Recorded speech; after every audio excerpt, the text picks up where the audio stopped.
Assalamualaikum warahmatullahi wabarakatuh. Selamat sore, saya akan membahas tentang soal-soal umum sejarah.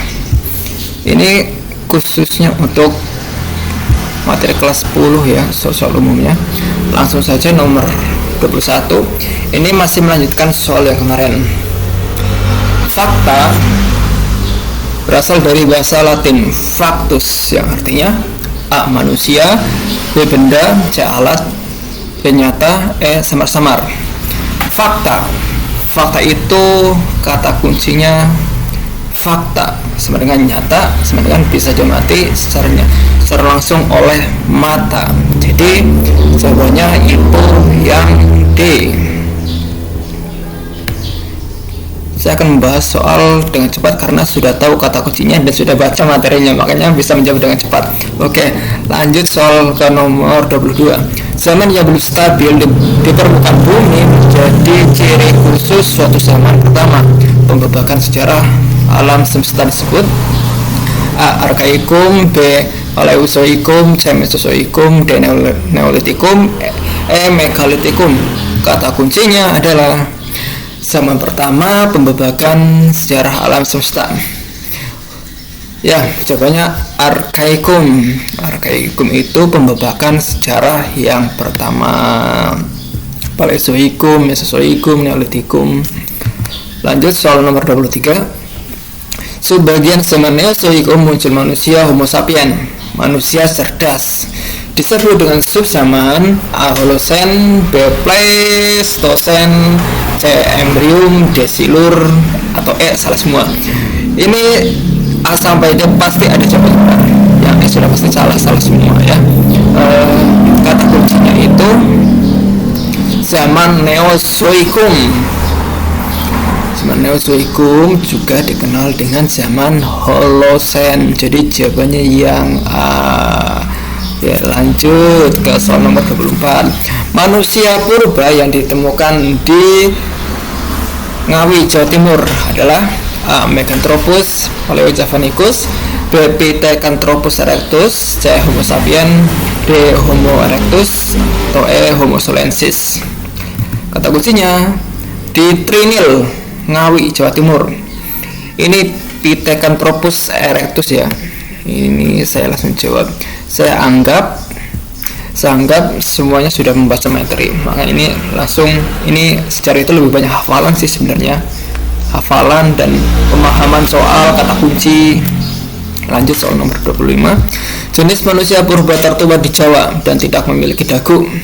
A. Meganthropus paleojavanicus, B. Pithecanthropus erectus, C. Homo sapiens, D. Homo erectus, E. Homo solensis. Kata kuncinya tertua di Jawa.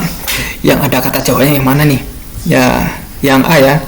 Ini Meganthropus paleojavanicus. Ini manusia purba yang paling tua di Jawa. 25A. 20. Lanjut ke soal nomor 26.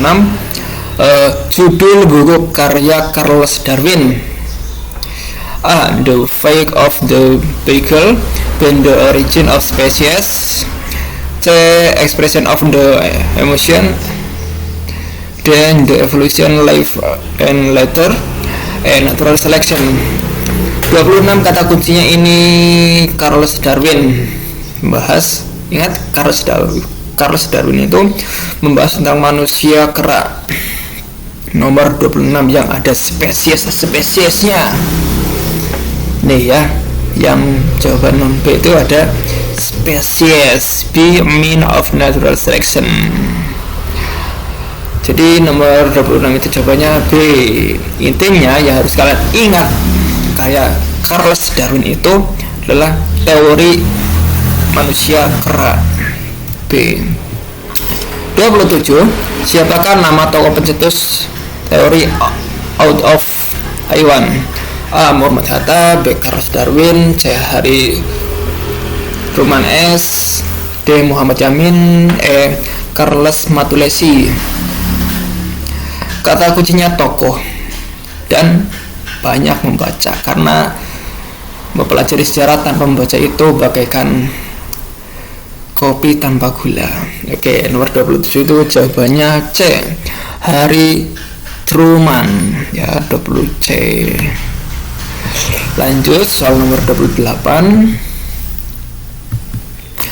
Menurut Muhammad Ali, nenek moyang bangsa Indonesia berasal A. Asia, B. Yunan, C. Melayu, D. India, E. Mongol. Tokoh.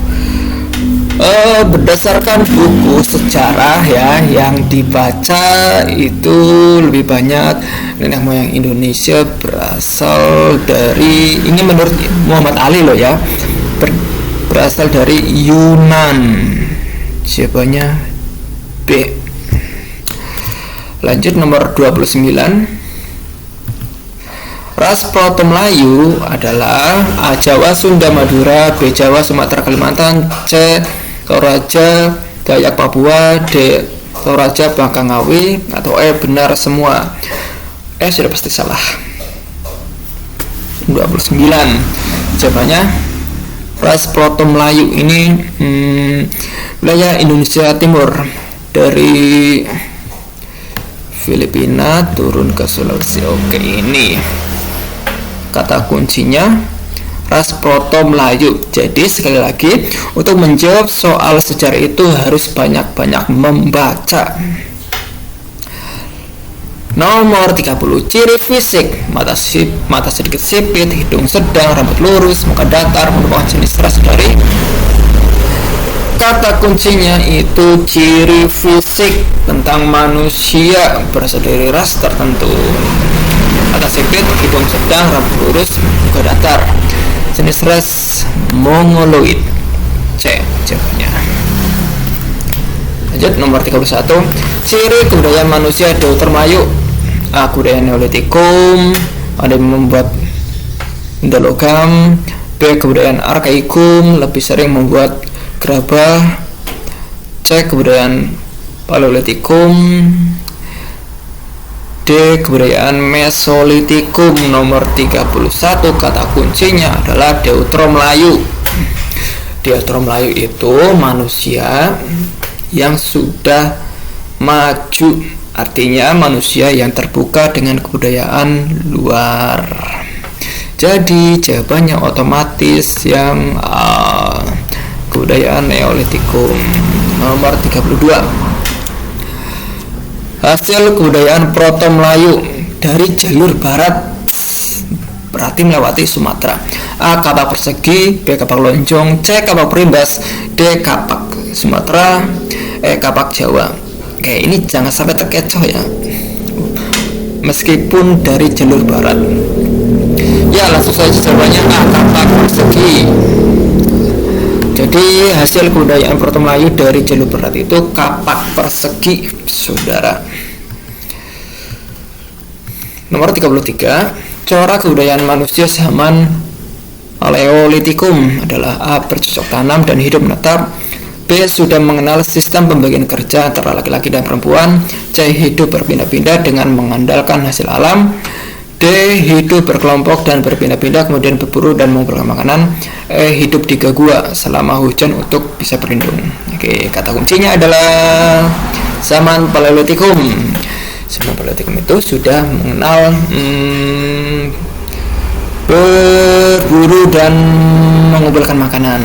Jadi nomor 33 ini jawabannya yang D. Hidup berkelompok dan berpindah-pindah kemudian berburu dan mengumpulkan makanan.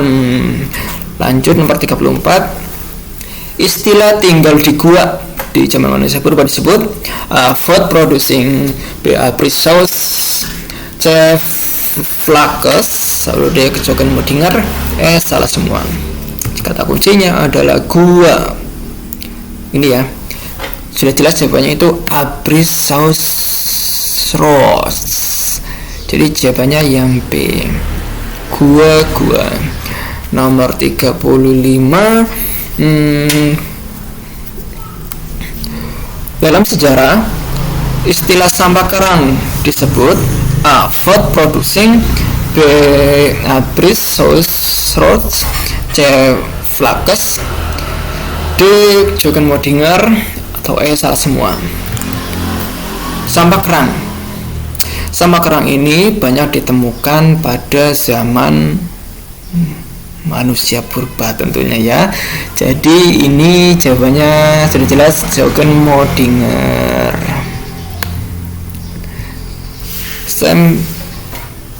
Nomor 36 langsung. Gambar moko dan candrasa adalah yang mana?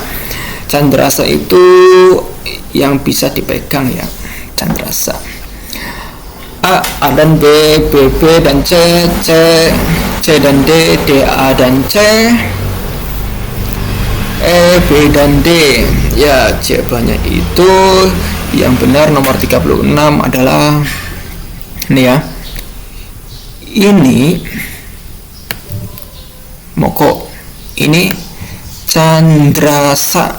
Jadi jawabannya yang C dan D, nomor 36. Takutnya moko dan candrasa. Harus banyak-banyak membaca sejarah. Nomor 37. Manusia purba pada masa lalu sering meninggalkan jejak di gua-gua. Yang salah satunya adalah lukisan jari-jari tangan di gua. Arti penting lukisan jari tidak lengkap adalah, ingat ya, jari yang tidak lengkap. A. Bahagia, B. berduka, C. keberanian, D. kesucian, E. jejak. Kata kuncinya lukisan jari tidak lengkap. Misalkan ya, ada anggota badan yang tidak lengkap, pasti akan menimbulkan rasa sedih yang mendalam. Lukisan jari tidak lengkap. Jawabannya yang B, berduka. Nomor 38. Teknik pengecoran dengan teknik lilin adalah A. Shepard, B. Bivalve, C. Upam, D. Sadao, E. Levallois. Ke-8 ini kata kuncinya teknik lilin ya. Jawabannya Shepard. 39. Zaman Mesolitikum manusia sudah bisa membuat kerajinan dari tanah liat yang dibakar dalam bentuk cembung ya. Hasil kebudayaan tersebut disebut. Ke-9. A. lonceng, B. gerabah, C. negara, D. moko, E. benar semua. Oke, nomor 39. Ini kata kuncinya tanah liat. Lonceng. Kita koreksi satu-satu. Lonceng apakah terbuat dari tanah liat? Gerabah, tanah liat bisa? Bisa. Ini gerabah bisa dibuat dari tanah liat. Negara? No, negara ini dari batu. Moko dari batu. Jadi jawabannya nomor 39 adalah yang B. Kata kuncinya tanah liat. Jadi untuk menjawab soal sejarah itu kawan-kawan harus diperbanyak literasinya, membacanya dan memahami bentuk soal dan menemukan kata kuncinya, pasti menemukan jawabannya yang tepat. Oke, nomor hanya sampai 39. Semoga bisa mengerjakan soal sejarah ya ketika sudah mengetahui kata kuncinya. Oke, terima kasih, sampai ketemu.